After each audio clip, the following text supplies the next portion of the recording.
One of the most controversial figures in Northern Ireland's turbulent history, Johnny Adair, often known by his nickname Mad Dog Adair. From his rise to power within the Ulster Freedom Fighters, also known as the Ulster Defence Association, U.D.A., to his eventual fall from grace and exile, Johnny Adair's life story is filled with complex alliances, internal struggles, and violent confrontations that reflect the intense conflict known as the Troubles in Northern Ireland.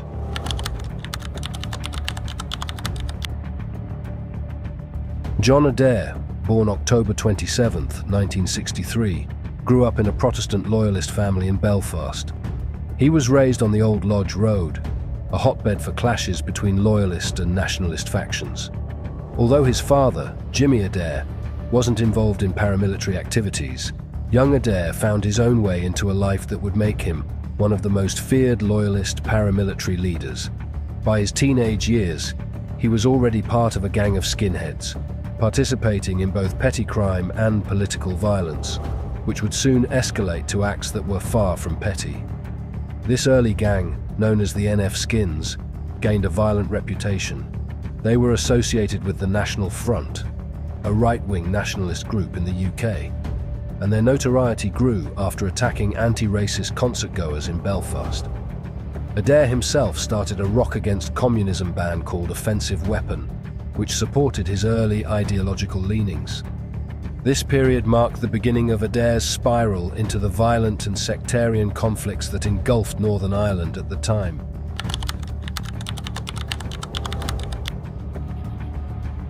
At 19, after a confrontation that led the U.D.A. to give him a choice between a kneecapping or joining their ranks, Adair chose the latter and became a member of the Ulster Young Militants, the U.D.A.'s youth wing. His early involvement mostly included rioting and intimidation tactics, but his ambition and ruthlessness quickly got him noticed. Eventually, he moved up in the organisation, joining the C Company of the West Belfast Brigade. In 1993, Adair was appointed Brigadier of the West Belfast Brigade. He wasted no time forming what he called his dream team, consisting of former skinhead friends who became active U.D.A. members. They turned the Shankill Road area into a stronghold, known for brutal, violent actions against suspected Republicans and even innocent Catholics.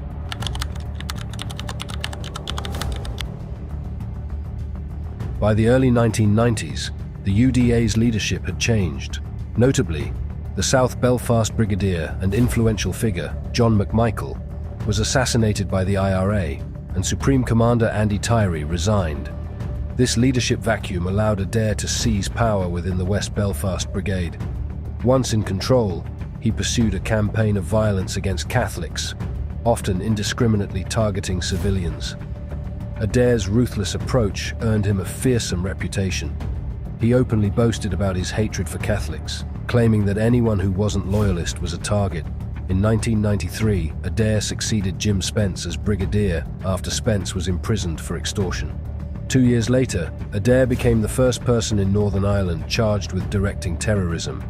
He admitted then to leading the U.D.A. for the preceding 3 years, up to 1994.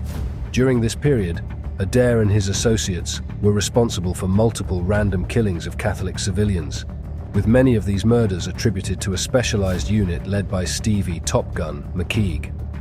At his 1995 trial, prosecutors highlighted Adair's dedication to fighting those he considered militant Republicans, a group that he equated with nearly the entire Catholic population. Royal Ulster Constabulary detectives estimated that Adair's unit killed up to 40 people within that time frame. In one interaction, he told a Catholic journalist from the Republic of Ireland that Catholics typically rode in the trunk of his car. Reports in 2003 suggested that Adair had received intelligence on suspected Republicans from the Intelligence Corps, which had even invited him to dine with them in the early 1990s. In his autobiography, Adair claimed that sympathetic members of the British Army often passed him intelligence on Republican paramilitaries, while the RUC Special Branch, whom he alleged harbored personal animosity toward him, relayed his location to the IRA. As the West Belfast U.D.A. Brigadier, Adair held a seat on the 6-member U.D.A. Inner Council. His insistence on continuing violent operations led to frequent clashes with Joe English, the Southeast Antrim brigadier, who favoured a peace settlement. The BBC described Adair as the most controversial, high-profile and ubiquitous of all paramilitary figures in Northern Ireland at the time. The IRA attempted to assassinate him in the 1993 Shankill Road bombing, targeting a fish shop with an office above serving as the U.D.A's Shankill headquarters, where a meeting was scheduled soon after the bomb detonated. The premature explosion killed one IRA member, Thomas Begley, and 9 others, including a U.D.A. member and 8 Protestant civilians. The U.D.A.'s response was the Grey Steel Massacre in Londonderry, an attack on the Rising Sun Bar that left 8 civilians dead, including 2 Protestants. Though Adair was targeted for assassination several times, he often exaggerated the number of attempts.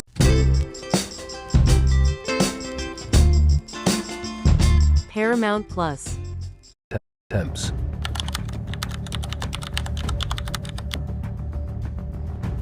In 1995, the authorities finally caught up with Adair.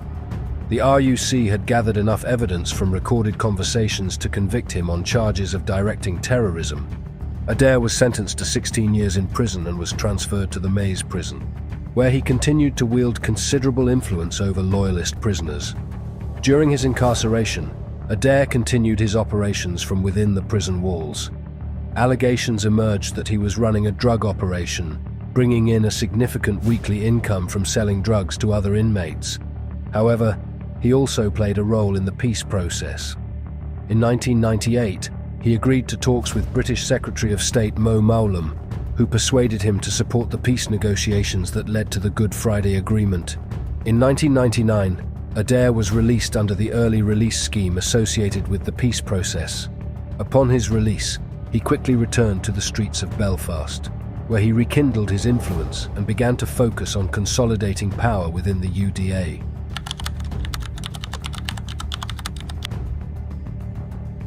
The year 2000 marked the beginning of a new chapter in Adair's life, characterized by violent feuds with rival loyalist factions.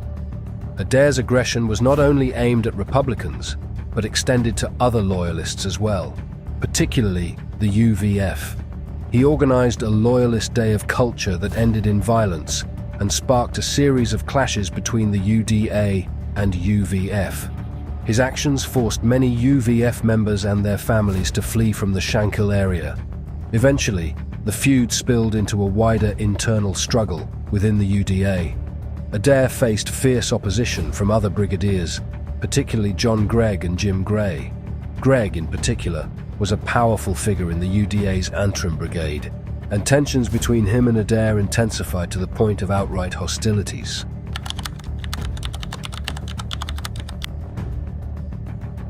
Adair's downfall within the U.D.A. came in 2002 when he attempted to seize control of the organization. His overt associations with criminal elements, particularly the drugs trade, angered many in the U.D.A., who saw his activities as dishonoring the organization's supposed ideals. In September 2002, the U.D.A.'s Inner Council formally expelled Adair.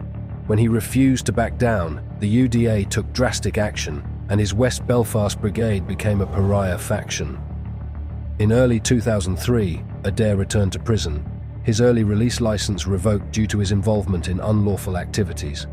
Shortly afterward, the U.D.A. launched a final decisive attack against Adair's supporters, effectively eradicating his faction's presence in Belfast.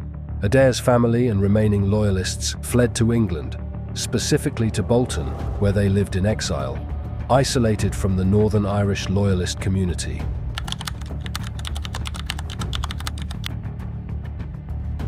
In exile, Adair's life continued to be marred by controversy and legal troubles. In England, he and his supporters continued to associate with far-right groups like Combat 18 and engaged in criminal activities.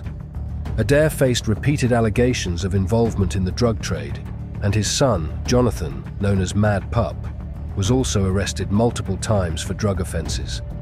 Despite his exile, Adair's legacy continued to haunt Northern Ireland. Even years after his departure, loyalist factions remained wary of his influence, and there were multiple attempts on his life by rival paramilitaries. In 2006, he received a large sum for a ghost-written autobiography where he attempted to justify his actions and claim that his efforts were politically motivated rather than driven by criminal interests.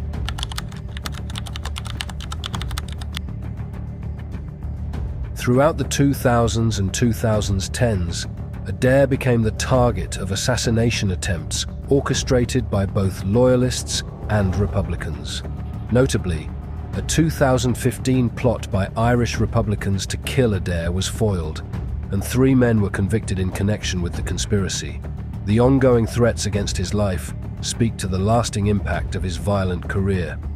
Adair's life has been the subject of several documentaries, including a segment on Danny Dyer's Deadliest Men series, which highlighted Adair's former comrade Sam "Skelly" McCrory. Adair's life is viewed as emblematic of Northern Ireland's complex and turbulent history, a cautionary tale about the depths of sectarian violence and the heavy toll it exacts on communities.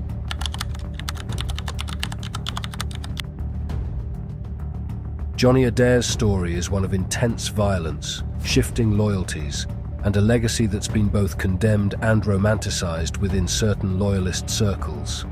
Whether seen as a violent criminal, a loyalist freedom fighter, or a tragic figure caught in a broader conflict, Adair's actions have left a deep imprint on Northern Ireland. His life and legacy continue to be subjects of heated debate, underscoring the complexities of Northern Ireland's path to peace. That's it for today's video. Let us know in the comments section